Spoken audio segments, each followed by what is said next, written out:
На ТНВ «Время новостей Татарстана». В студии Алексей Калиничев. Здравствуйте. И вот о чем расскажем в выпуске. Региональный этап чемпионата WorldSkills стартовал в Казани. О молодых профессионалах и компетенциях репортаж Адели Кламиц. 23 года ожидания. В углу, как приживалка у родителей жить. Почему инвалид второй группы вынужден жить буквально возле двери и ждать своего жилья? Подробности истории у Альбины Минибаевой. Штраф 50 тысяч рублей и конфискация телефона. Нормально, спокойно настрой. О чем в последнем слове сказал Рамиль Ибрагимов. В репортаже Альбины Аскандараевой.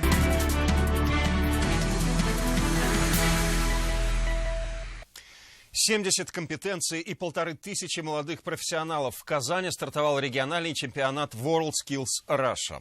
Junior Skills – это генеральная репетиция международного чемпионата, который пройдет в Казани уже в 2019-м. Маляры, ювелиры, токари, модельеры и даже флористы. Как каждый стремится стать первым, расскажет Аделя Коломеец.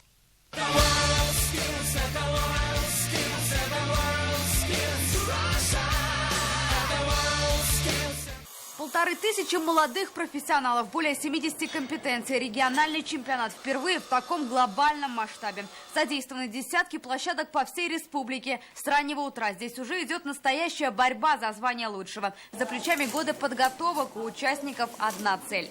Конечно, как и у всех, занять первое место, пройти дальше.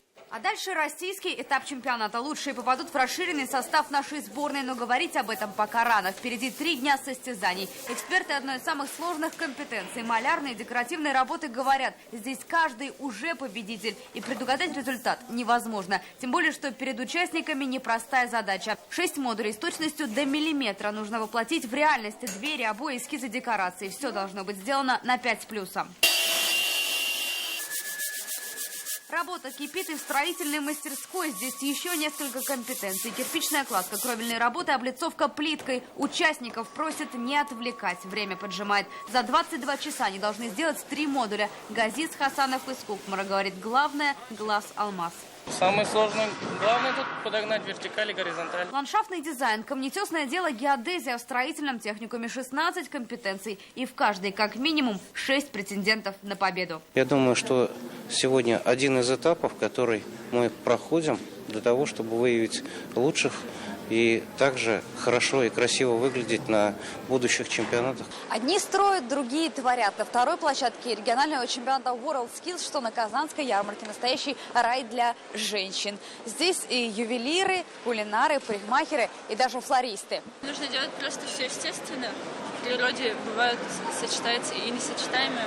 За 2 часа то, что, казалось бы, не сочетается, превращается в цветочный шедевр. У парикмахеров тоже полет фантазии. Работают на манекенах. Цвет волос любой, длина тоже. На стрижку, покраску и укладку 1,5 часа. Главная технология. За ней следят эксперты.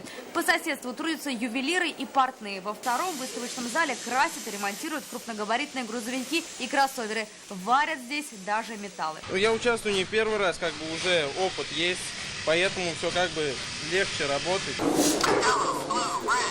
Самые юные участники чемпионата сегодня в техникуме связи. Они на «ты» с компьютерами. Одним кликом компьютерной мышки роботы программируются, и андроиды, будто люди, ходят и разговаривают. Мухаммед Кашапов полгода назад увлекся робототехникой. Выиграл отборочный этап в Челнах, и вот он на Junior Skills. Это проходится на уроках. Сначала надо крепление узнать, потом датчики.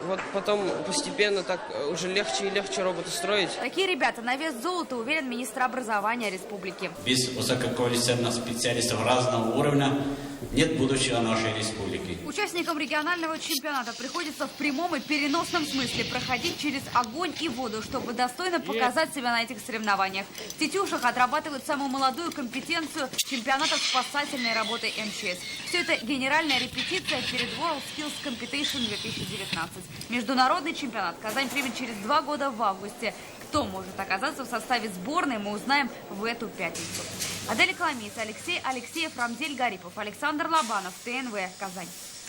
Будущее за молодежью. Она выбирает Татарстан. Видеоролик о многоликой молодежи республики опубликовал в соцсетях президент Рустам Минниханов. 45-секундный клип показывает все многообразие национальностей и культур среди молодых татарстанцев.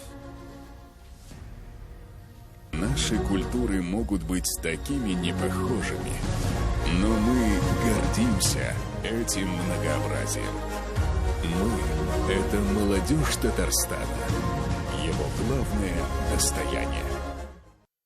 Казань может принять не только WorldSkills, но и Олимпийские игры. Новый министр спорта России Павел Колобков поддержал идею Рустама Минниханова о проведении крупнейших мировых стартов в Татарстане. Сегодня в Казани прошла коллегия Министерства по делам молодежи и спорту. О том, сколько спортсменов на подходе к международным медалям и как бороться с допингом на региональном уровне, в сюжете Алмаза Гафиетова.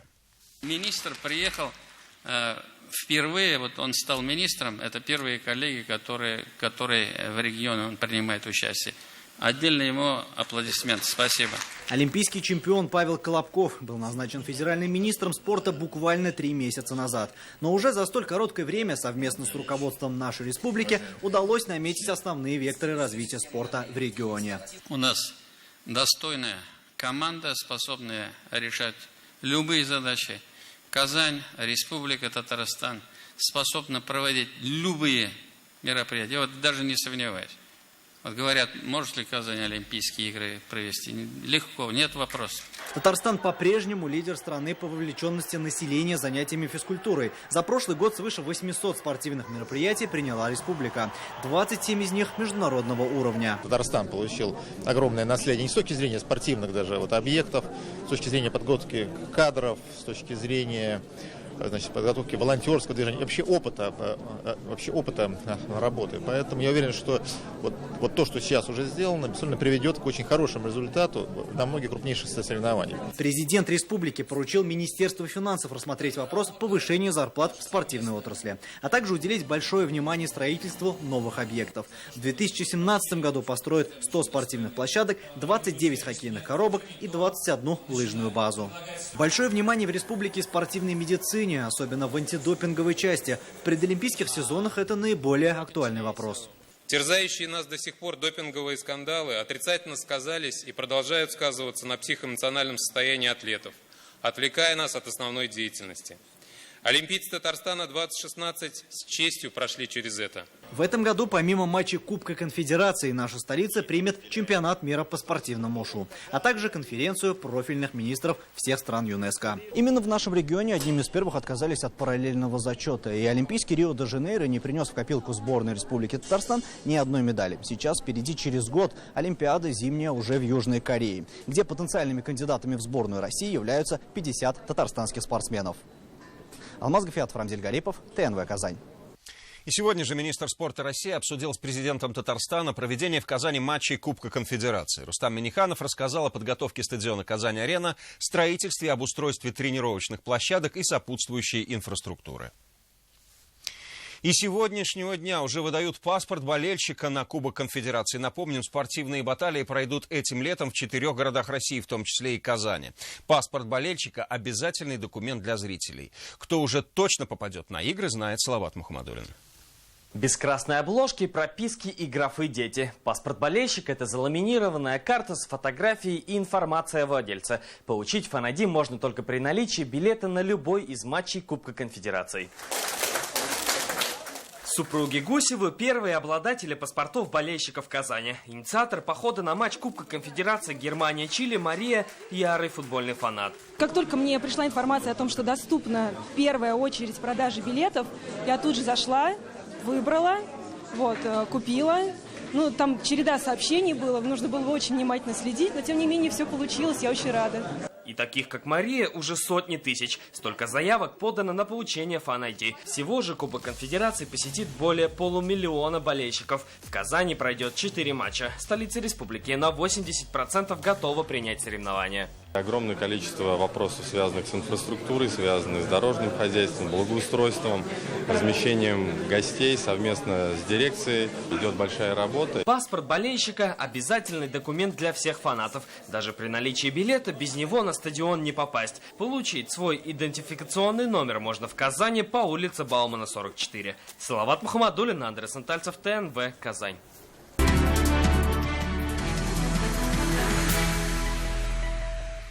Сигналов о том, что татарстанский банковский сектор ожидает тряска подобной ситуации с Татфонбанком, нет. Об этом сегодня заявил министр экономики республики Артем Сдунов. Сейчас продолжается выдача микрозаймов до 3 миллионов рублей. 90% вкладчиков Татфонбанка и Интехбанка получили свои застрахованные вклады. По Булгарбанку эти показатели составляют 40%.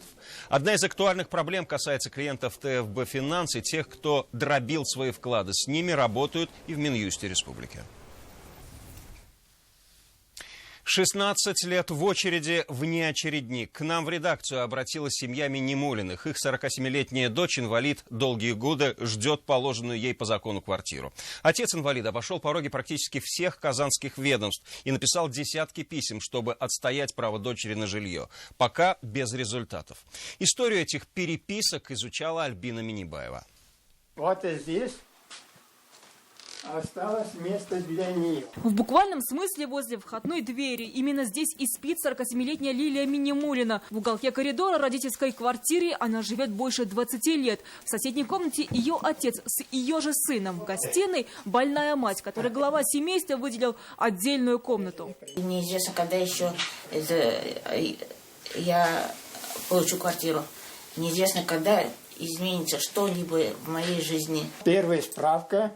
Нарсадип Язган имеет право на очередное первоочередное обеспечение жилой площадью. Это право дает диагноз Лилии. Она инвалид второй группы, у нее психические отклонения. В очередь за жилье свою дочь Закиулла поставил в 2001 году, а по решению Советского районного суда Казани от 2014 года она должна получить жилье вне очереди. Для них действует 378-е постановление правительства России. С тех пор отец обходит инстанции и пишет письма. Посылает туда Министерство труда, соцзащиты, исполком. Они посылают меня обратно в исполком. Вам субсидии не положено, жилье положено, пусть они решают.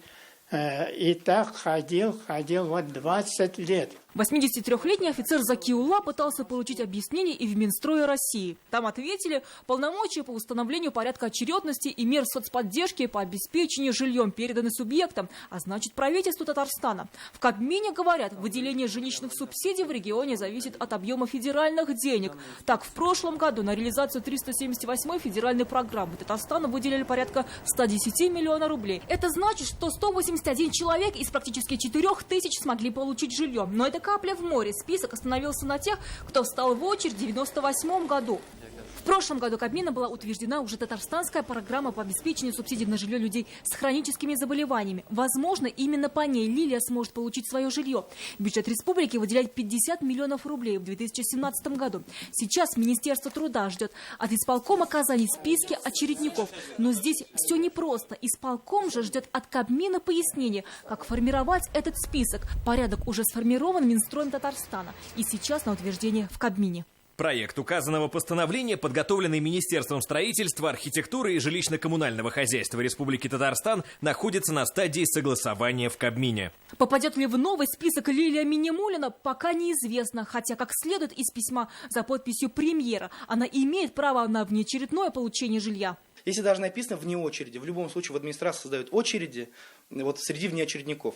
По закону такого быть не должно. И суды, к счастью к нашему, они пока на стороне вот заявителей. Устав от переписок с ведомствами, семья подала исковое заявление в суд. И уже здесь, в Ахитовском районном суде, они будут отставить свое право на внеочередное жилье, согласно федеральному постановлению. И, возможно, 16-й год ожиданий для них завершится успешно. Альбина Минибаева, Алексей Алексеев, Амир Залижев, ТНВ, Казань. 50 тысяч рублей. Такой штраф суд назначил Рамилю Ибрагимову. Прокурор просил 3 года колонии. Бывший телеведущий и экс-руководитель Союза молодых лидеров инноваций республики обвинялся в публичном оправдании терроризма. Напомним, уголовное дело возбудили после того, как он опубликовал пост в Инстаграм, в котором поддержал стрельбу в гей-клубе в Орландо. Какие факты стали смягчающими, расскажет Альбина Салгараева. В суд он вошел, как и все остальные, через парадный вход. Рамиль Ибрагимов был под подпиской о невыезде. Одет с иголочки, внешне невозмутим и сдержан в речах. Нормально, спокойно настрой. Последние советы адвоката и последнее слово. Раскаивается и говорит, что сделал это по глупости. Это и есть главный аргумент стороны защиты. Просят не только снять обвинение, но и прекратить уголовное преследование. Рамиль Ибрагимов объяснил очень просто, дуростью. Понимаете? Дуростью и пофигизмом, как молодежь сейчас выражается. Вот и все. И я с ним полностью согласен. Он же взрослый человек. Ну, взрослый человек. А мы мало глупостей делаем в жизни, что ли? Но с такими доводами не согласно обвинение. Прокуратура расценивает поведение Рамиля Ибрагимова как публичное оправдание терроризма. Доводы Ибрагимова о том, что он не знал и не понимал, что это может привести к голословному, поскольку он имеет 2 высших образования, указал, что закончил с красным дипломом, 8,5 лет работал на телекомпании «Эфир», должности журналиста, и, соответственно, он знал и понимал, к чему это приведет. Напомним, уголовное дело в отношении 35-летнего Рамиля Ибрагимова было возбуждено после того, как он опубликовал пост в Инстаграм, в котором поддержал стрельбу в гей-клубе в Орландо летом прошлого года.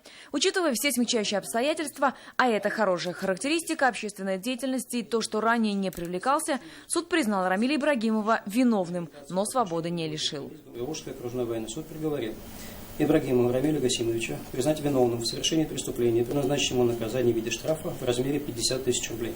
Слова поберег осужденный и после вынесения решения. Будет ли обжаловать прокуратура, пока неизвестно. Рамиль Ибрагимов сегодня покинул суд без наручников и в окружении семьи. Это тот самый случай, когда слово «не воробей» вылетело, не поймал, и несмотря на то, что пост со своей страницы Рамиль Ибрагимов удалил, удастся ли ему очистить свою репутацию? Большой вопрос. Альбина Салгараева, Андрей Сентальцев, ТНВ, Казань. Газ, вода, свет и тепло подорожают. Вы смотрите новости Татарстана, и вот о чем пойдет речь далее.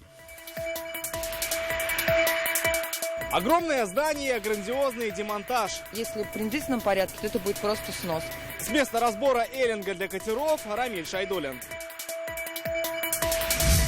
Приобретение и потери медиаотрасли. Есть решения, есть варианты. Что ждет СМИ республики, узнал Дмитрий Аренин.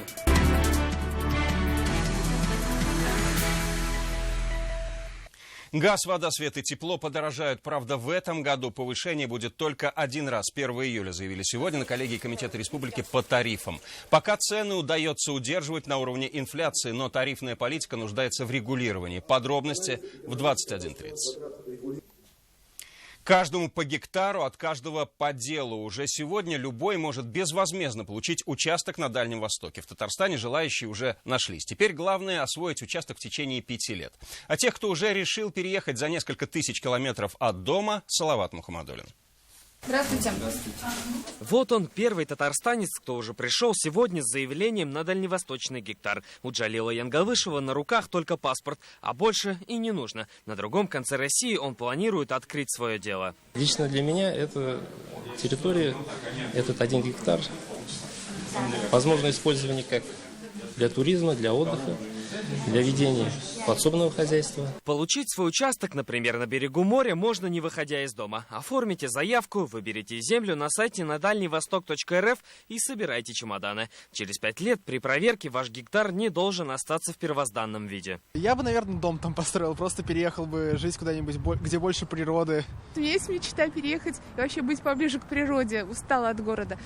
Но так вот переместиться с семьей там на Дальний Восток, это мало реально. Если есть у людей возможность, почему бы и нет? Каждым шансом надо воспользоваться. Если интернет сложно назвать вашим другом, то шансом можно воспользоваться и в многофункциональном центре республики. Заявка будет обрабатываться в течение 20 рабочих дней, после чего заявителю направляется проект договора. Если на один участок будет 2 претендента, то предпочтение отдадут тому, кто раньше заявился. 180 миллионов гектаров дальневосточной земли уже ждут своих первооткрывателей. Салават Мухаммадуллин, Александр Лобанов, ТНВ, Казань.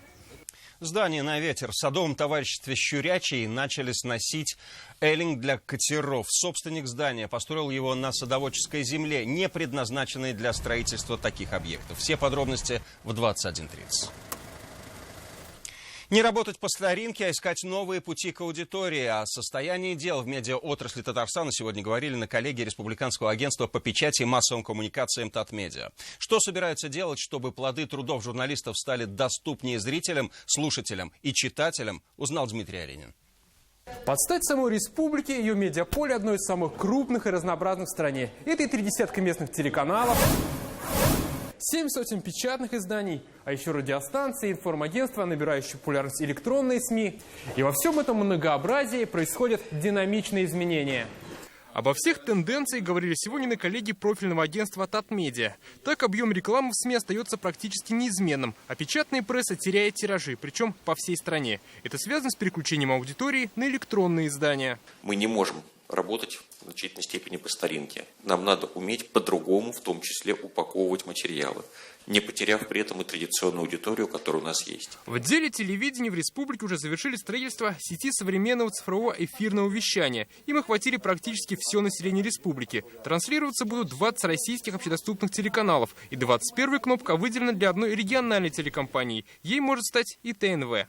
Заседание Федеральной конкурсной комиссии, на которой состоится отбор региональных каналов для вещания на 21-й кнопке, в пакетах кабельного телевидения в регионах Приволжского федерального округа состоится 22 февраля. От Республики Татарстан заявку подали 2 телеканала. Обсуждая дела на радио, прояснили ситуацию второязычной радиостанции Тартип-ФМ. Напомню, ее частоту продали, и там звучала деловая радиостанция. Мы находим варианты для того, чтобы сохранить эту радиостанцию. Есть решения, есть варианты, но в ближайшее время мы их озвучим.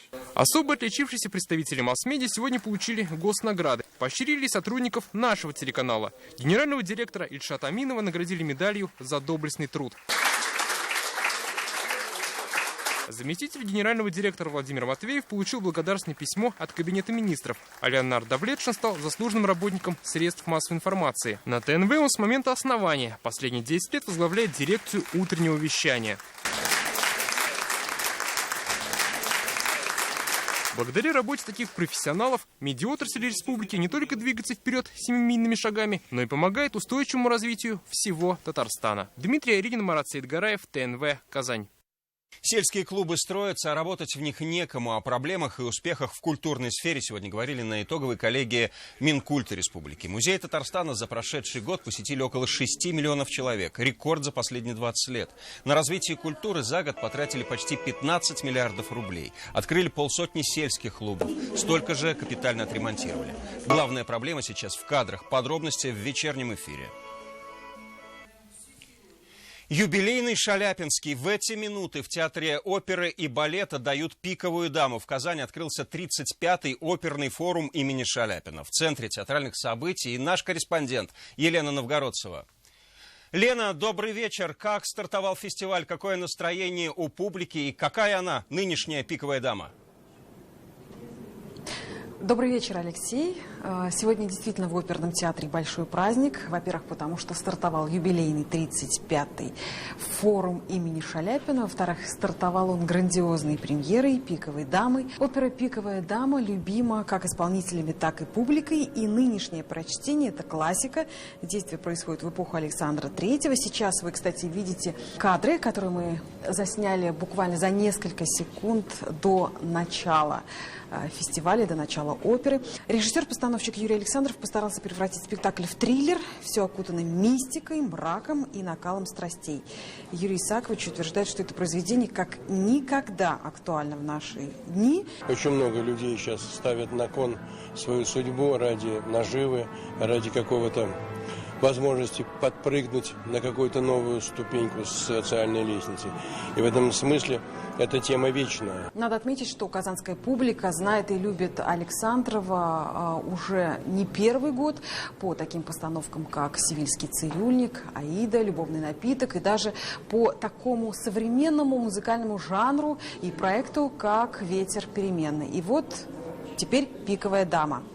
Около 200 костюмов только на одну пиковую даму. Режиссер без бутафорий и нарочитых декораций придает ощущение постоянного присутствия Петербурга, еще одного главного героя постановки.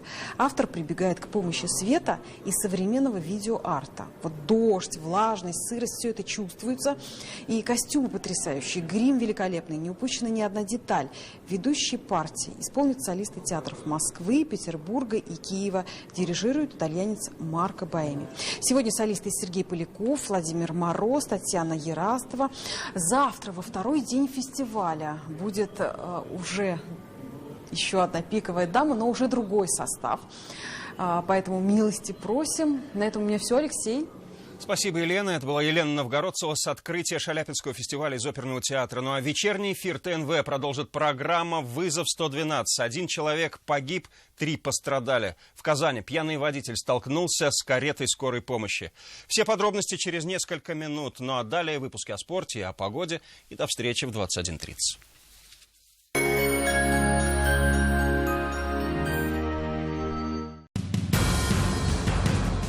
Assalomu alaykum, hurmatli va g'izatli millatdoshlar. Sizni barcha xiznada Bulg'ar radiosi milliy muzikal premiyasini topshiruv tantanasini kutib qolamiz. 25-fevralda Piramida ko'ngillashuv uzagida siz o'zingizning yaratgan jizirlar, yaratgan artistlarni ko'rib baxtına erishasiz.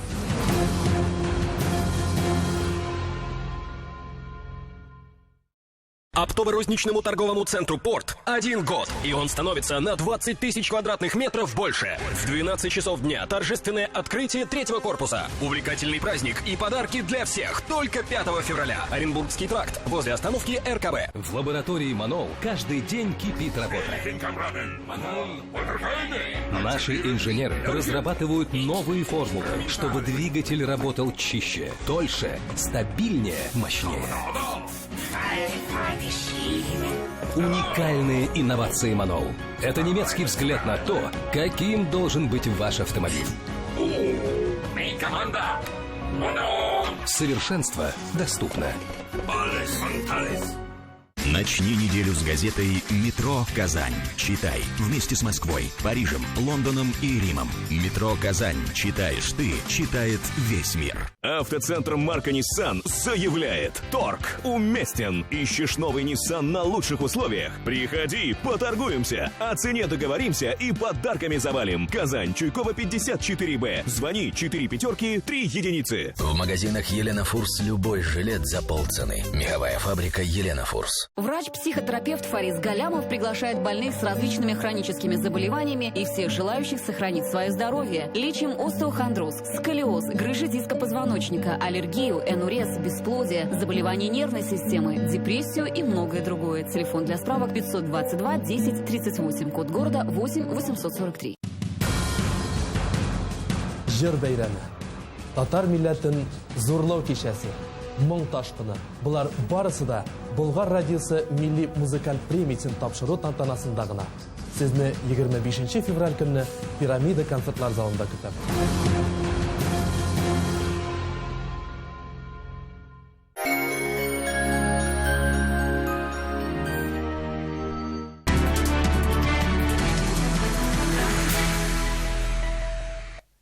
Добрый вечер. Время новостей спорта на ТНВ. В студии Алмаз Гафиятов. Татарстанское хоккейное дерби с разгромным счетом. В Нижнекамске встретились Нефтехимик и Акбарс. Если команда Белелединова уже решила свои турнирные задачи, то второй республиканский коллектив еще имеет шансы на плей-офф.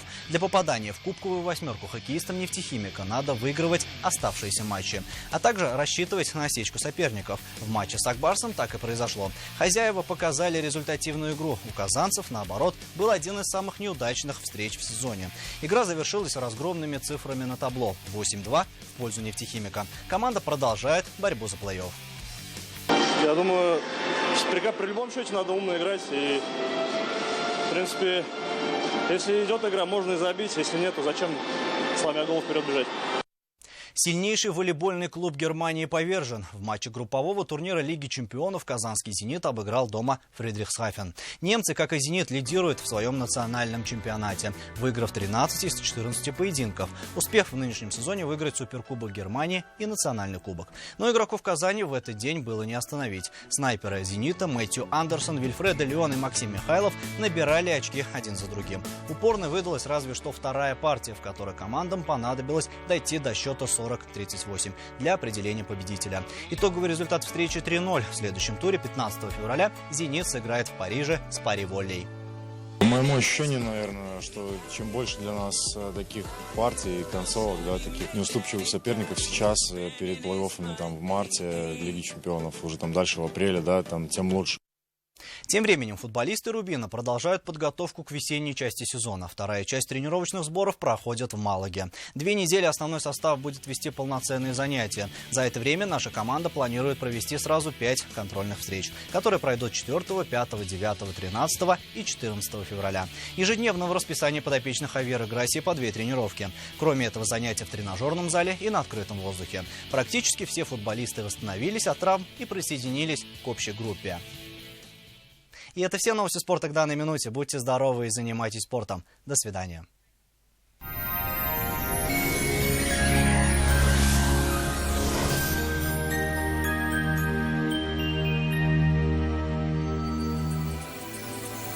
Здравствуйте! После значительного похолодания в республику начинает поступать более теплый воздух. В предстоящие сутки температуры будут повышаться, пройдет снег разной интенсивности. 2 февраля на юго-востоке облачная погода. Ночью синоптики обещают сильный снег и минус 17. Днем также пройдет снег около 9 градусов со знаком минус.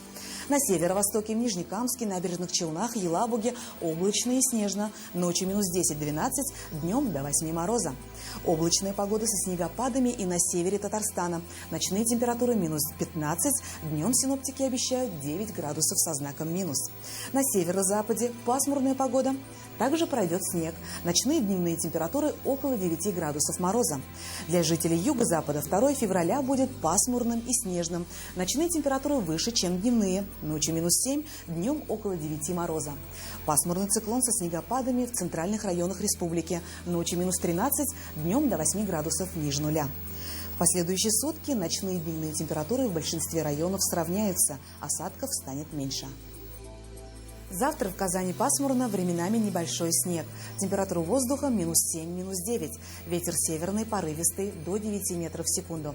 Атмосферное давление 751 миллиметр ртутного столба. Влажность воздуха 70%. Ожидается магнитная буря. В студии была Лейла Латыпова. Всего доброго и до свидания.